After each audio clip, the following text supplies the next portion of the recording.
on. So again, thank you for joining us for today's pop-up. Today we're focusing on social sciences. And so let me go ahead and introduce our first panelist today. So our first panelist is Robert Cardoza. He is let's see, make sure I get this right. So he has his deaf support specialist degree from San Antonio College and his Bachelor of Applied Arts, Sciences, and Criminology, of course, here from us. So we're really excited to have you back. And he is a certified interpreter for the deaf in the state of Texas, and he's currently a probation officer in Bexar County and an adjunct faculty member at San Antonio College for the sign language and interpreter training program. So thank you, Robert, for joining us. We're really happy to have you. And then, let's see. Great, thank you for having me. And then we also have, let's see, Nathaniel Adibi. He graduated from Virginia Tech with a degree in residential property management. He's been employed with the Bureau of Alcohol, Tobacco, and Firearms and Explosives as a special agent for 7 years. So he also had prior experience with the Hampton Police Department. So thank you, Nathaniel, for joining us today. I'm really excited and happy to have you. Thanks for having me. So really just to kind of kick things off, I want to just kind of hear from you. So kind of what brought you to your point, where you're currently at, and if you don't mind sharing a little bit about your experience, and maybe how has your education prepared you for your role that you have? So I would say, yeah, sorry, go ahead, Nathaniel. I'm sorry. No, go for it. I say the biggest thing in regards to the education that helped me out in my role today was just being able to work in a team environment. Being in residential property management, we did a lot of team, a lot of projects that in a team, in a nutshell, excuse me. But we were able to individualize, of course, what we had to do. So for instance, if we had this big, huge project, each person had this own thing they had to do, like any project, right? So being a federal agent, each person plays a major role in each other's, excuse me.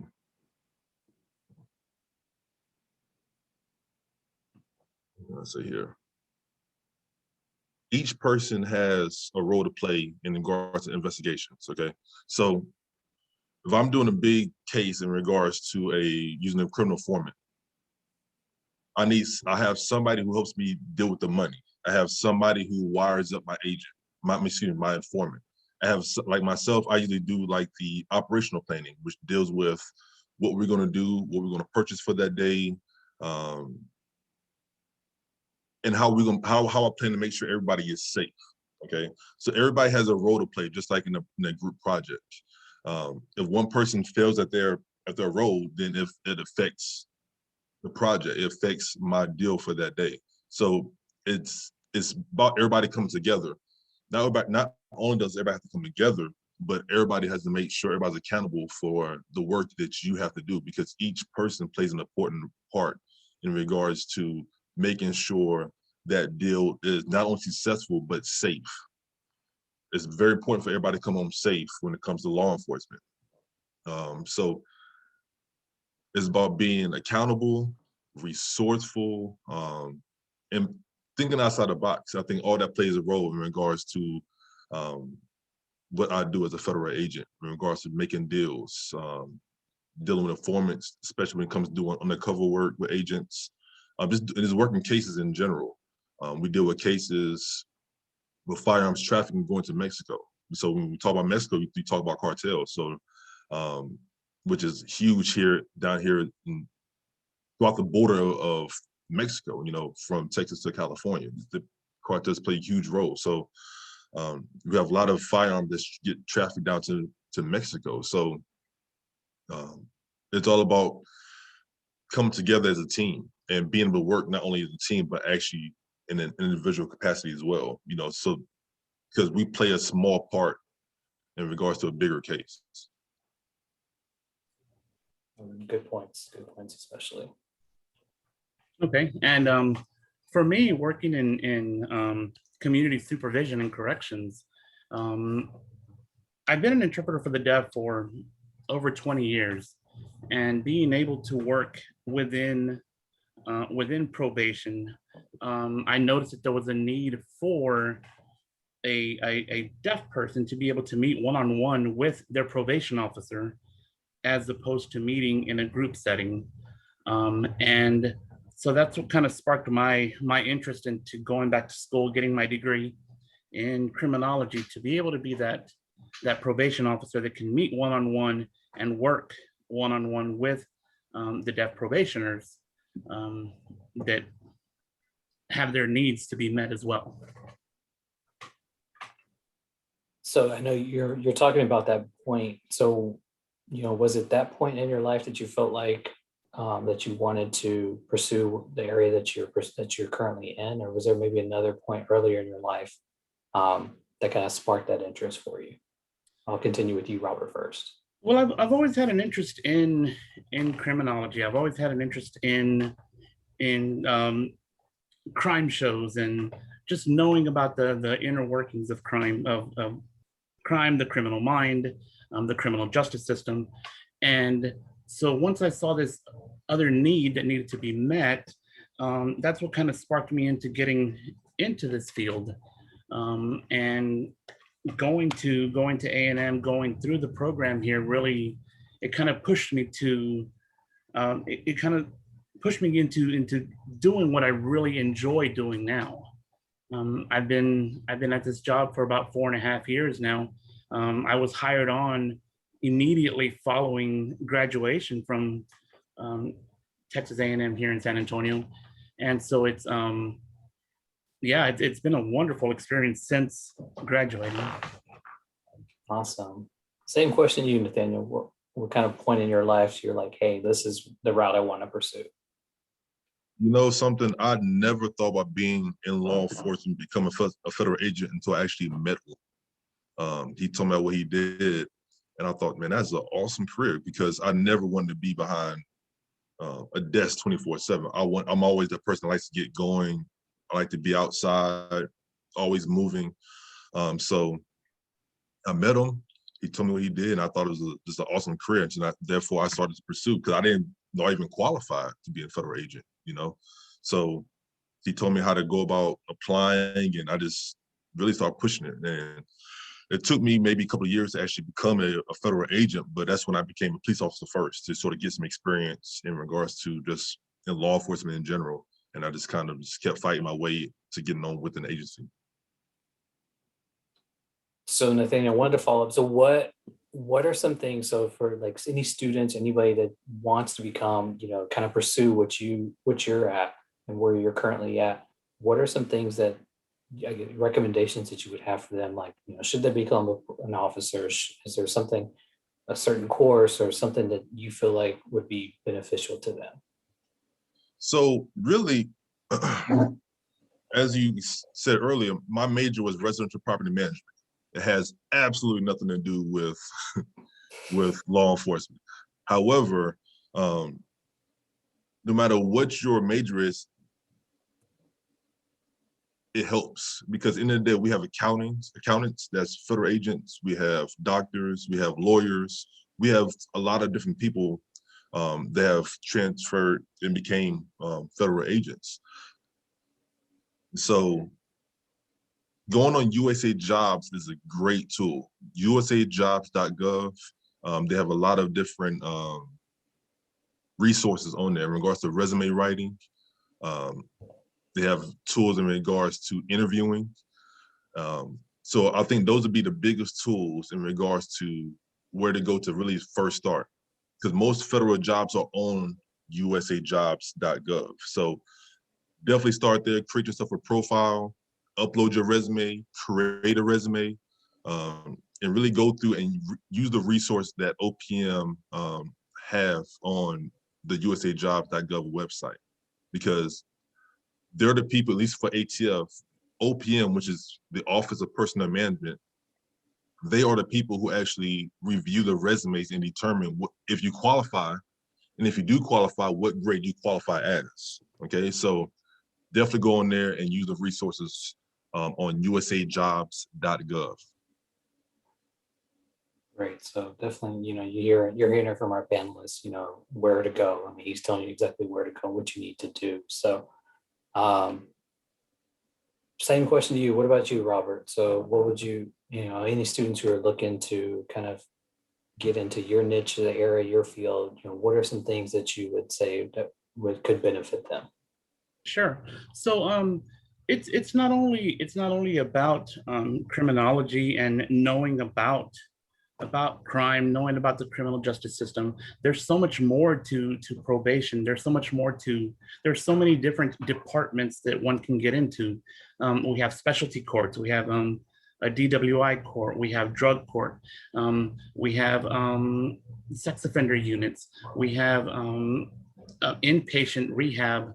So there's so many different avenues that one can get into. So it's not just about just general casework, but it does take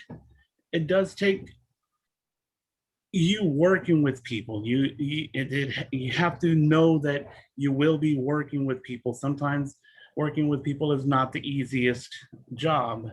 Okay, but the reward comes when you see people change, when you see them going through a rehab or a treatment program, and you see them coming out on the other side a better person. That's where your reward comes into. But sociology majors can get into this line of field as well. So there's different avenues for all different kinds of degrees. Great. So now, next couple of questions, I just want to hear. So, seems like you've gone on a great path and made your way, making your career. What have been some of the challenges you faced along the way? So whoever wants to go. I'll take this one. Okay. With probation, sometimes people don't understand how the cost involved in probation, in taking probation, which finances it's an issue for everybody. It's not just people that are on probation, but it is a costly way to go. But there's also the treatment that people can get into, right? So my issue working on the side of working with my death defendants is that not a lot of the providers out there, and by providers I mean the providers that provide courses as far as like DWI education or DWI intervention courses, or the batterers intervention prevention programs. Those kind of providers providing interpreters for the deaf. That has been the struggles that I have been going through just on that side of the spectrum of my job, trying to reach out to them using my experience as a deaf support specialist to advocate for the deaf, trying to reach out there and letting them know why they need to provide interpreters, letting them know that there's laws that exist that say that they have to provide these interpreters to provide the services for these deaf individuals. But those have been kind of my struggles with getting into this kind of job. Same question to you, Nathaniel. So I would say some of the biggest challenges for me was getting through the process. I applied for, every alphabet combination you can think of. And whether me messing up during the process, not forgetting to sign something, not getting selected, not passing a certain point of an agency, it was just learning from my mistakes and not giving up, really. Because the hardest part of this process really is getting the opportunity, one, to start the process, but then also is making it through the process. As a federal agent, because right now, for the most part, the process is going to take anywhere from at least a year to 2 years. When I was in the postal inspector process, I was in the process for 3 years. It was like a year and a half to 2 years before I even heard something else. I took my initial exam, didn't hear nothing for another 2 years. So it just being patient, and just giving myself opportunity to pass everything. I knew that, for instance, one of the big things we have to do is there's a written exam and there's a PT test.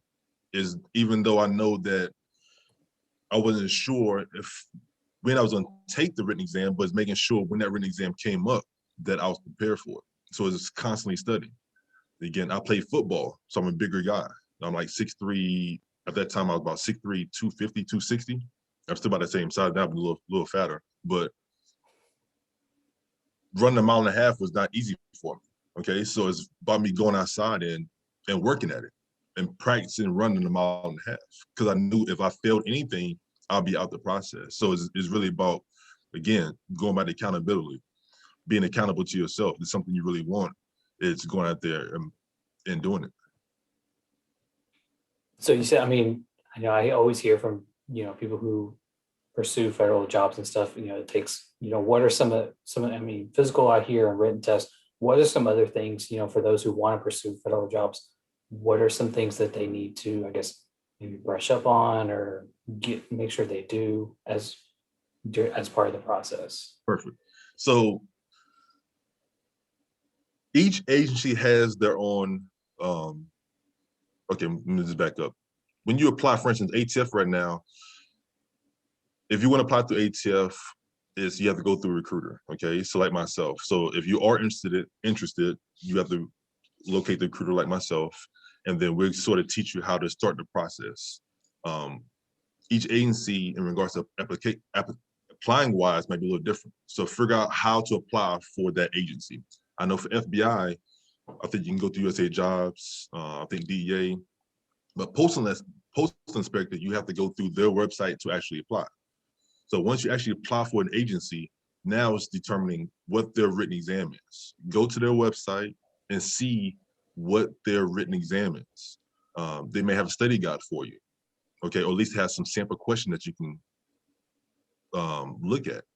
And if they don't have a study guide, then maybe try to go purchase a book. There's a book out there called Master the Special Agent Exam.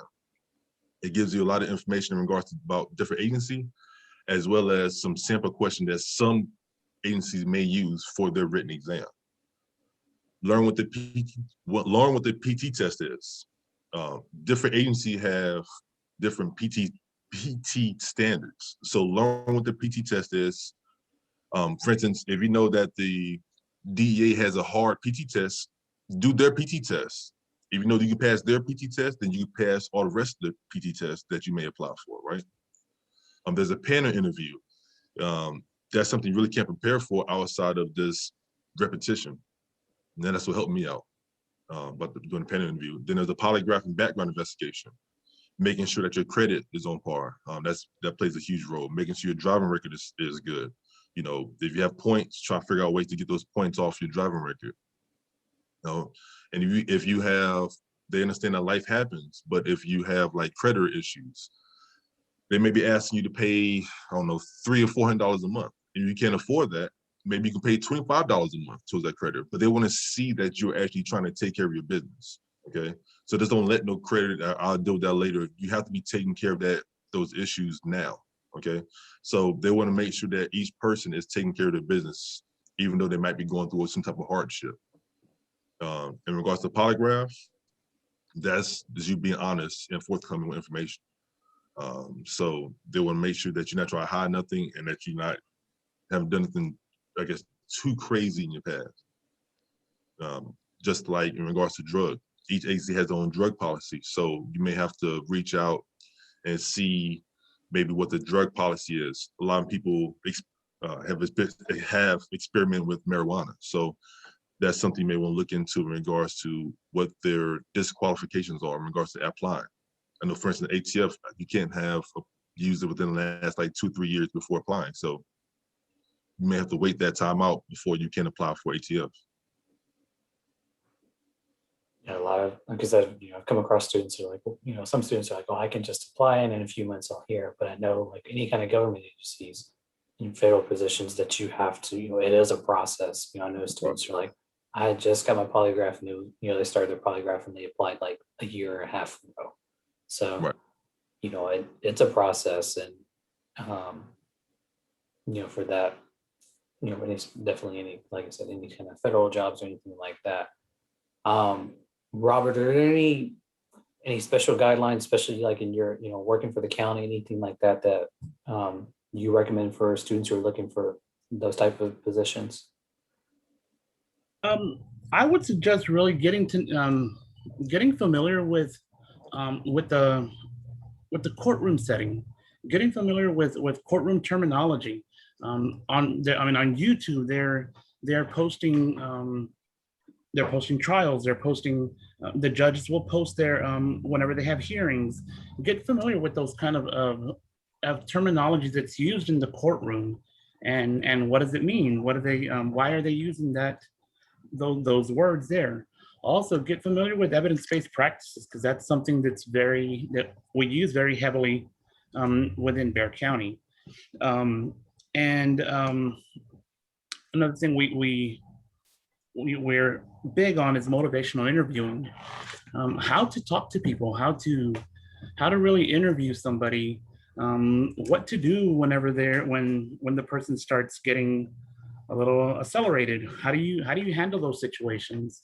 But the big thing is really getting familiar with the criminal justice system, with the courtroom setting, and how the courtroom runs.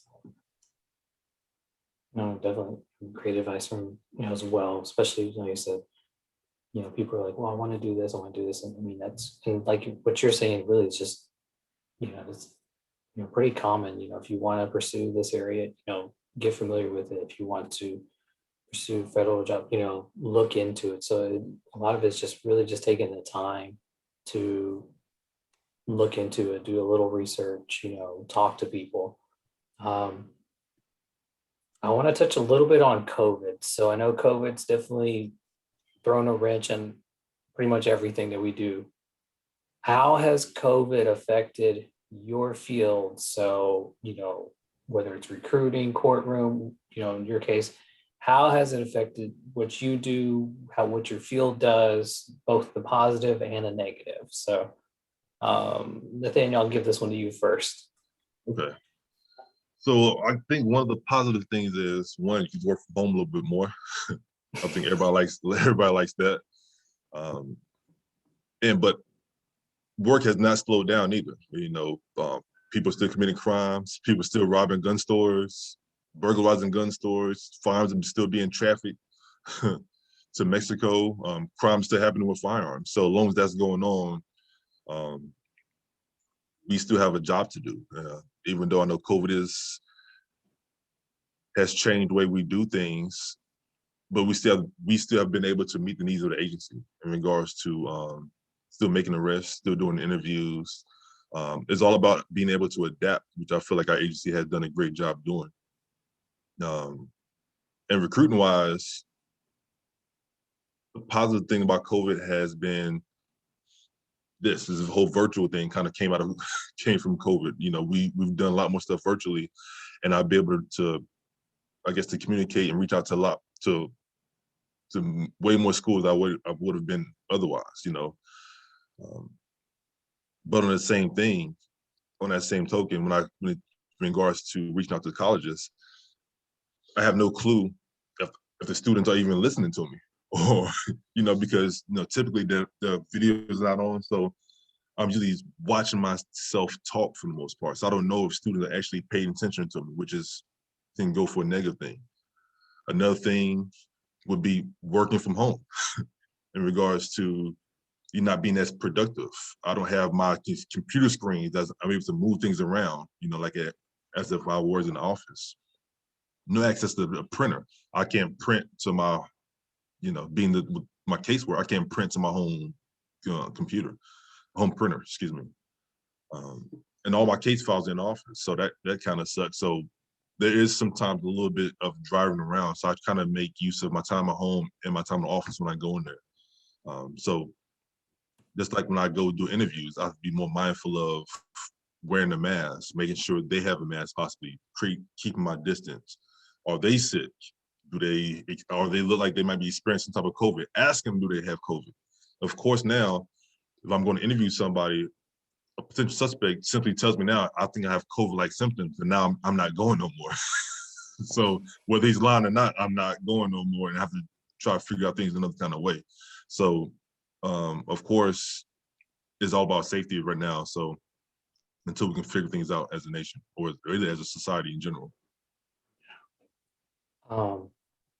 Quick follow-up to that. So what about moving forward with COVID in your field? What are just a couple of thoughts you have on that? Well, again, our field is not slowing down. I have great job security. I'm not going to lose my job at all, whether COVID ramps back up or not. That's one thing about working for the federal government, being a federal agent. Worst thing that kind of happens is when the government shuts down. I may miss a paycheck, but then I'm just going to get back paid. So there is job security. I love my job. In regards to the whole COVID thing, again, we are adapting. We starting to do a lot more remote work. More than anything, I would say that might be the biggest thing, but I still spend a lot of time in office as well. So What about you, Robert? How's COVID changed your ways? Sure. So we had to go remote. We had to go technology based on the flip of a dime. I mean, it changed really, really fast. And so it took some time for the probationers to get used to having to connect with us on Zoom, having to now have this video conference meeting as opposed to a face-to-face meeting. And I think that we kind of lost that personal experience that you have meeting somebody face-to-face when you were just seeing each other over a video screen. And then there's technology itself. I mean, if the internet if they don't have a strong connection, we don't have a regular face-to-face visit as if we were in person. Then there's those that either don't have the technology to be able to connect, or they just don't know how to use it. So at some point, we had to become the tech experts as well to teach them how to use their technology, how to connect to Zoom, how to now turn on your camera, now turn on your audio, now can you hear me now? So there was a lot of learning that happened really, really fast. And moving forward, well, in that sense, I think that it also benefited some of our people that now they don't have to report to the building. They don't have to drive there. They don't have to find parking and then go and wait in the building to be seen. That takes time out of their schedule as far as like work and stuff. Now we can meet at their convenience, wherever they may be. We can meet remotely now. And moving forward, I think maybe the state is seeing that this is successful. The integrity of the office visit is being kept. And hopefully we will be able to move forward in this sense. Everything is becoming digital now. We're signing paperwork digitally. The judges are signing paperwork digitally. So it kind of, not sure that the paperwork is moving any faster, but I mean, it's still a lot easier to send it through an email or send it through Adobe Sign or something than it would be to physically get a piece of paper, have to mail it to the court, have the court then routed it to the judge. And so paperwork moves around a little faster. No, I think those are definitely some good points. And you brought up one point to me. I was talking with a friend of mine, and I think, the in-person thing, we were just having a casual conversation.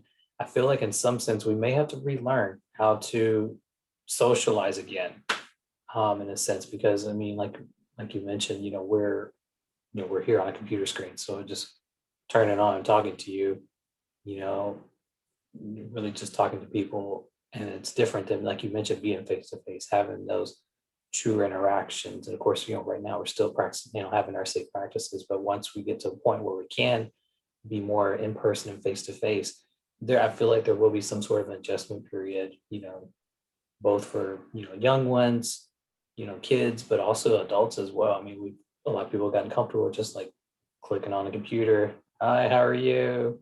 And then done with the conversation. So that's definitely something I feel like, moving forward, what are we going to do? And how can we learn and grow from this experience? What can we take? I mean, I think the good is definitely technology. We're happy to have it. Yes, has it given us problems? Of course. Like you mentioned, those who have access don't have access, but also those who may have it, but not sure how to quite use it. So I know I've been plenty of instances where, like, say, if I'm have a meeting at 1 o'clock, probably don't get started about one, some cases maybe like 1:15, 1:20, once everybody's like, okay, are you on? You're good. So, so it's just kind of seeing moving forward. So,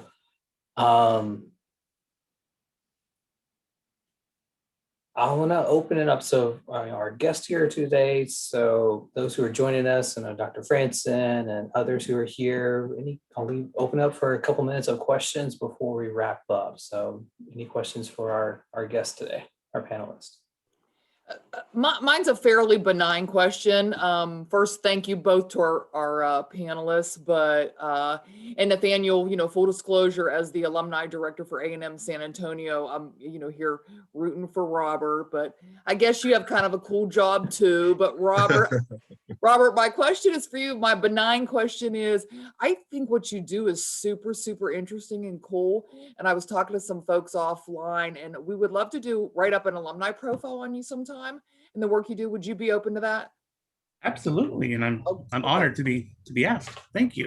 We've been doing kind of an alumni update newslettery kind of thing. It may show up in something like that, but you'll be hearing from one of us. But I appreciate it. I always like to find the interesting stories out there among our alumni network, and there are quite a few of them. So we'll be in contact. But thank you both. Appreciate it. Absolutely, thank you so much. Yeah, I had a quick question. First of all, I'd also like to thank both the guests here, Nathaniel and Robert, for taking the time to come in and join us today, give us some feedback. It's really helpful, to hear, what you guys are going through and all your experiences and the challenges and things. And so I really appreciate that. Nathaniel, I think you were talking earlier about someone that you interacted with that kind of gave you the idea of applying for a federal agent. I missed the name of that person. Oh, I didn't say name, but his name was Demetrius Flowers. He was the ICE special agent in Houston when I first moved down here. Oh, okay, great. Yeah, we have one faculty member who is a former FBI. He was an analyst for the FBI, and so he's kind of given a lot of students, the idea of applying for federal government positions and so forth. So I know he's kind of steered a lot of our students that way in the past. But yeah, it is. I can totally relate to, sometimes you encounter one person that kind of really gives you that motivation and spark to go in a certain direction. And that's really helpful to know. And so, one of the questions that kind of pops up, as an administrator, like working with the programs and developing courses and things along that line, I'm just curious as you look back on the courses that you took, or maybe that you didn't take, is there any particular course or area where you think, maybe, if I had a little bit more of this or that, would that have better prepared me for the job that I'm in right now? If there's anything like that kind of surfaces up, I'd be interested in knowing that. I'll say the biggest thing, I think Robert here on this too, is just interviewing, in regards to talking to people. I think that plays a huge role in what we do in regards to, because really it's all about being able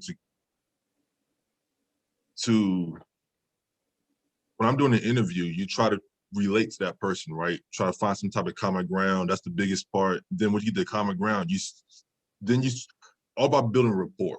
Our interview is all about building rapport with somebody. And from there, you can kind of hopefully go down the road that you want to go to, because that person begins to trust you.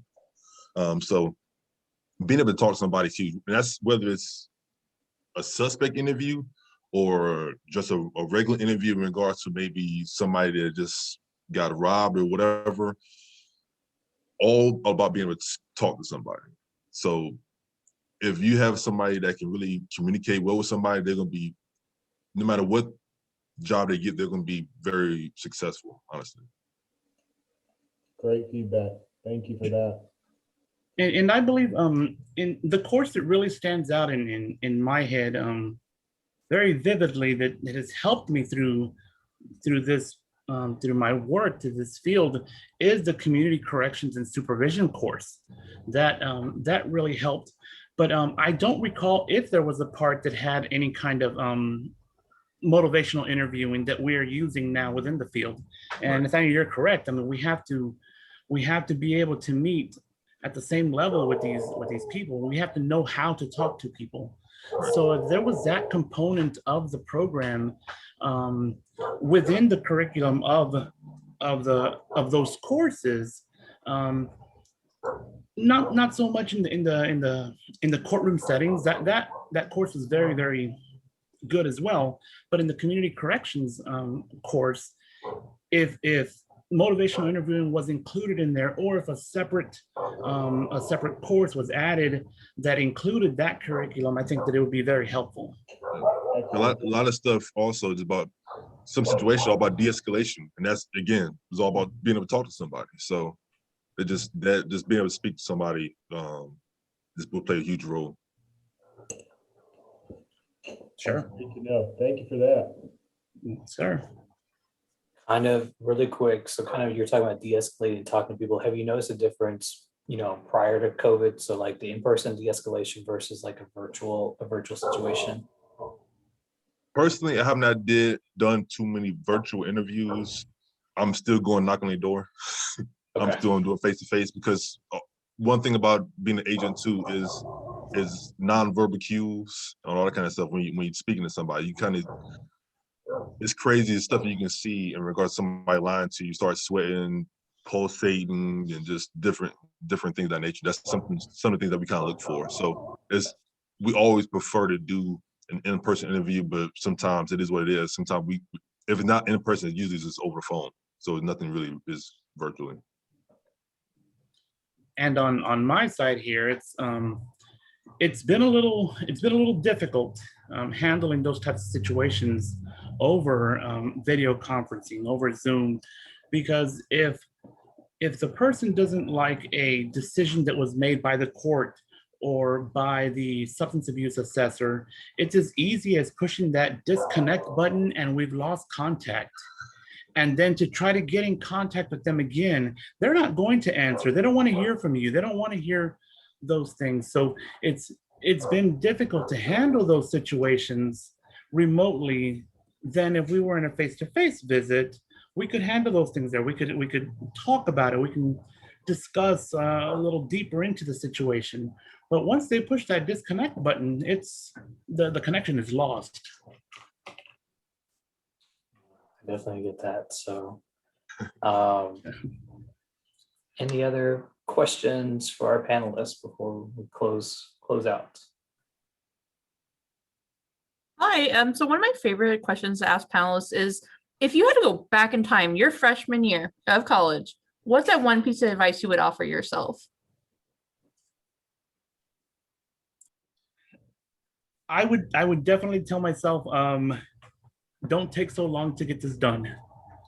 I definitely just, I know that I took some time to get to where I am. I'm happy where I am. I'm ecstatic at the point that I've gotten to, but I would definitely tell myself, get this done a little faster so that you can enjoy this job a little sooner than where you are now. That's funny you say that, because I was about to say the same thing. I would have tried to get to the job a little sooner myself. But like, this is a great career. I didn't get hired on with ATF until the age of 33. And have people coming straight out of college, So, man, so for them being, 23, 24 years old, getting this position, I mean, it's, man, put it this way, a federal agent here in Houston, we're banking like about 130,000, you know, after about 4 or 5 years being on. So, I mean, the lifestyle you can have here, being a federal agent, it's just amazing. I wish I could have got on sooner. Right. Awesome, great information. So, okay, so quick question from Kevin. Any words or advice on internships? So pre-COVID, I mean, I'm not sure how the department, how the county is handling internships now, but pre-COVID, I did my internship through Bexar County, and I think I did twice as many hours as I needed to, just because I really enjoyed the location that I was placed in. But through Bexar County, it really gives you an opportunity to be able to see different parts of the department and not just in one location. With ATF, I do know we have internships going on. Again, it's nationwide depending on where you are located. But also on top of that, I guess the field division where you're located also will have to want the intern as well. So I put the internship link for ATF in the group chat. So anybody that's interested in internship opportunity, just tell them to reach out to that email address, and then they can sort of provide the information on how to go about getting the interns. I know that I think the next one we have, because they also have to go through a background investigation. So because they're gonna be around, not saying sensitive information, but they being in what we do, all of us have to go through an extensive background, and they will go through a background investigation. That's great to hear, especially like you said, it's probably not as intense, but you're still around it. So, Right. Okay, so again, the emails in the chat, Kevin, so you can see that. Last words of parting advice, words, anything that you want to share before we close out? I would just say, if this line of work is what you're really interested in doing, go for it. It's rewarding. It's fun. Bexar County does offer lots of different departments that you can work in, so you're not just stuck in one place. You can move around. There is opportunity for advancement within the department. So it's I go for it. Yeah. Along the same line too, you know, this is a great career. Being a federal agent is probably one of the best things I've ever done in my career. It's very rewarding, but at the same time, you have to really want it. You know, it's a long process. And you can mess yourself up if you don't take the process seriously. And again, it's one of the things where the process takes about 1.5 to 2 years. So if it's something you really want, you have to put the time into it, study, working out, running, and do all the little things to make this dream come true. Well, great advice from both of you. Thank you again for joining us today. Happy to have you, and really appreciate everything. And Jaguars, again, this is for you. We wanted to provide this for you. So please stay tuned, and we'll make sure to share this with you. So just be on the lookout for it. So again, thank you to Dr. Durant, Mary Kay, others who have joined us. So again, thank you for your time, and we'll see you next time. So.